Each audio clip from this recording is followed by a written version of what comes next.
Bienvenidos al curso de análisis vectorial y continuamos desarrollando las propiedades de integrales de línea. En este video vamos a continuar con algunas propiedades, con el estudio de algunas propiedades. Y vamos a ver, por ejemplo, la siguiente, ¿no? Vamos a demostrar, por ejemplo, la siguiente. Imagínense que yo tengo, la idea de esta propiedad es esta, ¿no? Vamos a hacerlo con un dibujito. Imagínense que ustedes tienen una curva que está definida por trozos. Un pedacito aquí, otro pedacito aquí, y vamos a ponerla así, otro pedacito acá. A este pedacito lo llamamos lambda 1, C1. Vamos a llamar este pedacito C2 y este pedacito C3. No tienen por qué estar separadas, ¿no? También puede ser algo así, imagínense que tenga una cosa así, después tenga algo que haga esto y después tengo algo que haga esto. Una curva mixta, como dirían en dibujo. Esta sería C1, de aquí hasta aquí. Este pedacito de acá sería C2 y pongámosle que esta sería C3. Pongámosle. C1 viene dada por unas ecuaciones paramétricas que estamos llamando lambda 1. C2 viene dada por otra ecuación, otras ecuaciones paramétricas lambda 2, y a C3 también le asignamos otras ecuaciones. Y ahora toda esta curva, que vamos a llamar C, sería la unión de las tres, ya sea que las podamos pegar o no. Pero bueno, las vamos a definir como la unión de esos tres pedazos. Y obviamente, ¿cómo va a venir definida C? C va a venir definida por una parametrización lambda que no va a ser otra cosa que una función definida a trozos. O sea, para mí lambda de t va a ser dada, supónganse que lambda 1 está definida en un intervalo AB, la otra está definida en un intervalo CD y la otra en un intervalo, no sé, EF. Entonces lambda sub t va a ser lambda 1 de t, después va a ser lambda 2 de t y lambda 3 de t, pongámosle para ciertos intervalos, para un cierto intervalo acá AB, acá vamos a otro intervalo, por ejemplo BC, y pónganle acá si t pertenece a un intervalo CD. Y así definimos lambda de t, que me va a generar esta curva C, que a su vez la curva C no va a ser otra cosa que ir pegando todos los pedacitos. Entonces, ¿qué pasa con la integral de línea si la definimos sobre una curva de este tipo? ¿Ok? ¿Y cómo hacemos para calcular esa integral de línea? Bueno, la propiedad lo que nos dice es que en una situación como esta, ¿ok? La integral de línea de la función f de s va a ser igual a ¿qué cosa? A la integral de línea de lambda 1 de f de s más la integral de línea de lambda 2 f de s más la integral de línea con respecto a lambda 3 de f de s. Es como una especie de aditividad con respecto a los soportes, a los intervalos. Esta propiedad ya la habíamos estudiado con integrales de Riemann, ¿no? Con funciones reales. Si ustedes, en el caso de las integrales de Riemann, ustedes tenían un intervalo a, b y después de b a c, por ejemplo, la integral de Riemann de este pedacito y de este pedacito, la unión de esto, pensando la integral entre a b de f de x, no era otra cosa que la integral desde a hasta, acá c, de a hasta c de f, no era otra cosa que esto más esto. Donde acá importante era que los soportes fuesen disjuntos, ¿no? Que fuesen soportes que no se tocaran, soportes que no se yuxtapusieran, no se sobrepusieran uno sobre el otro, ¿ok? Bueno, aquí pasa algo análogo. Aquí ocurre la misma situación y la demostración de esto, pues, es muy sencilla, ¿no? La demostración de esto es simplemente escribir esto por definición nuevamente, integral desde, pongámosle, desde A hasta B de f de lambda de t, lambda prima de t de t. Acuérdense que aquí va un producto, lo voy a escribir así, ahí va un producto. Y entonces ahora ustedes desglosan quién es lambda de t, quién es lambda prima, porque recuerden que lambda de t no es otra cosa, repito, que lambda 1 de t, lambda 2 de t, lambda 3 de t, en ciertos subintervalos, ¿no? Aquí esto es una coma, esto es si t está en el intervalo AB, ¿ok? Después acá si t habíamos dicho que está en el intervalo BC y después si t está en el intervalo CD. La derivada lambda prima va a ser la derivada de cada uno de estos bajo estos dos, si t está en el intervalo AB abierto, BC abierto, CD abierto, pero acuérdense que la integral de Riemann no se ve afectada por el valor si en un punto. Y entonces bajo esas condiciones, escribiendo esto explícitamente, aquí les va a quedar, dicho de esta manera, la integral desde A hasta C de f de lambda 1 de t por lambda prima 1 de t de t más la integral, esto iría de derechito, pero bueno, desde C hasta B de f de lambda evaluado así, aquí perdón, lambda 2 de t que multiplica lambda prima 2 de t más, y la tercera integral sería entonces aquí dijimos de hasta C,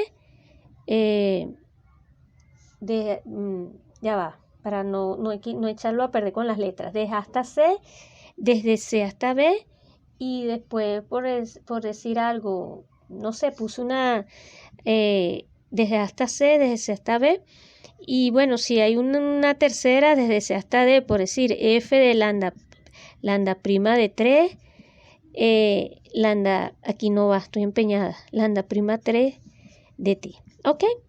Y entonces estos tres pedazos no son otra cosa que la suma. Repito, cuando ustedes sustituyen, esto va a ser, permítanme de una vez limpiar y escribirlo aquí, escribir lambda prima 1 de f de s más lambda 2 de f de s más, por decir algo, lambda 3.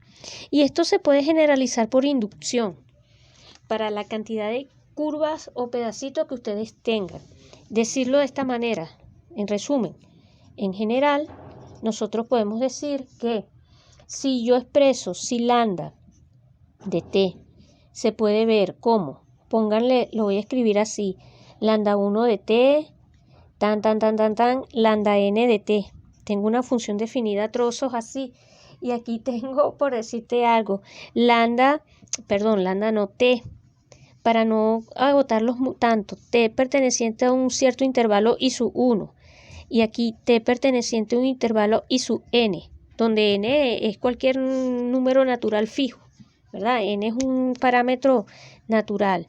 Si yo tengo estas condiciones, acuérdense que estas líneas las vamos a anotar lambda j, todas ellas son de clase C2 en sus respectivos intervalos dominios, ¿ok? Pido eso y vamos a pedir entonces que la función f acotada, como siempre, f un campo vectorial acotado que tiene vida sobre todas estas, o sea, el dominio de esto contiene a todas estas curvas, a todas las curvas generadas por estas parametrizaciones, es lo que estoy diciendo. Entonces, tiene la propiedad aditiva con respecto a los intervalos, o sea, ustedes tienen que la integral de línea de esto va a ser igual a la suma desde j igual 1 hasta n de las integrales de lambda j de f de s. ¿Ok? Eso siempre y cuando, repito, ustedes vayan pegando los trozos sin que exista, lo más que se tocan es en los extremos, ¿no? Pónganle que tiene una curvita así, después otra que hace así y otra que hace así. Aquí tenemos 1, 2, 3, 4 pedazos, 5 pedazos. Entonces uno calcula acá, calcula aquí, finalmente calcula aquí. Y la integral de línea sobre todo esto va a ser la suma de cada pedacito, el valor de cada pedacito. Bueno, esa es una propiedad también bien útil con respecto a caminos que tiene la integral de línea. Y ya solamente para cerrar este video y por ahora cerrar el tema de integrales de línea y por qué estoy colocándolo acá, que tiene que ver esto con diferenciabilidad, porque estos videos están en la lista de diferenciabilidad, va por lo siguiente, ¿no? Hasta ahora nosotros hemos visto que una integral de línea, lo voy a escribir, la integral de línea depende solo del punto final del punto inicial, o sea, de lambda sub A y lambda sub B. Permítame decirlo así. O sea, lo que estoy diciendo es que si yo tengo una curva C, pongámosle que la curva sea abierta. También podría ser una curva cerrada, ¿no? No lo he dicho, pero nada me impide también considerar curvas cerradas, ¿no? Lo único que aquí va a ocurrir que cuando haga la parametrización, los valores extremos se tocan en un punto que va a ser el mismo. Pero si ustedes tienen una curva simple, ya sea abierta o cerrada, ya hemos visto que la integral de línea no depende de la forma como tú parametrices la curva. Depende, en todo caso, del punto inicial y del punto final. Que cuando son iguales, pues entonces va a ocurrir que, como el punto inicial y el punto final van a dar lo mismo, el trabajo aquí va a ser igual a 0. Es como que si no hubieran hecho nada. Aunque hubo desplazamiento o se aplicó fuerza, etcétera, aquí no pasó nada. Aquí va a dar 0 el trabajo, no se va a ver nada. Entonces, la integral de línea solo depende de los extremos de la curva, es lo que hemos dicho. Los extremos, el punto inicial y el punto final del camino. La pregunta es, ¿depende solamente de ese punto final, de ese punto inicial y de ese punto final? ¿Y cuándo? O sea, ¿para qué valores esto ocurre? ¿Cuáles son las propiedades que yo tengo que pedir para que esto sea cierto o no sea cierto? Entonces aquí entran 3 temas importantes. El primero es la independencia del camino. Independencia del camino. Y ya vamos a motivar esto en próximos videos. ¿Ok? La segunda es, esto pega con el estudio de lo que se conoce campos conservativos. Y el otro es funciones de potencial. Porque si bien pareciera que ya tenemos todo resuelto para integrales de línea, pues nos vamos a encontrar casos en donde la curva va a ser cerrada, etcétera, etcétera, pero va a haber problemas con el valor de la integral. Y eso depende mucho también de cómo sea la función f. La función f que estamos considerando de A en Rn. ¿Ok? ¿Qué propiedades entonces hay que pedir sobre f más allá de lo que habíamos estudiado, que es la acotación? Entonces, en un próximo video vamos a ver la relación entre campos conservativos, funciones de potencial e independencia del camino para integrales de línea.